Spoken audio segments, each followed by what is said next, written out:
History 1, freshman year of high school, have I heard as much about Greenland as we all have these past several weeks. And yet, precious little has been discussed of the Greenlanders themselves. In digging deeper to know more about Greenland's people, I learned several interesting things about their way of life and etiquette.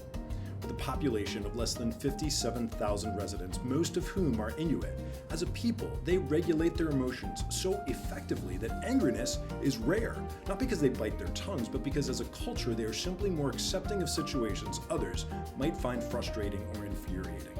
One of the ways that conviviality is nurtured is through kafemik, a social gathering and celebration of many sorts of occasions, from birthdays to first days of school, whereby the host throws a day-long open house marked by fine china and all sorts of delicacies, from reindeer meat to crowberry muffins.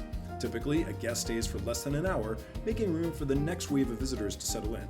And speaking of time, in a part of the world where humans are so often at the mercy of the elements, whether freezing cold, wild animals, or wintertime scarce daylight, or parts of the country getting little or even no sunlight for several months, strict adherence to a clock is simply not feasible.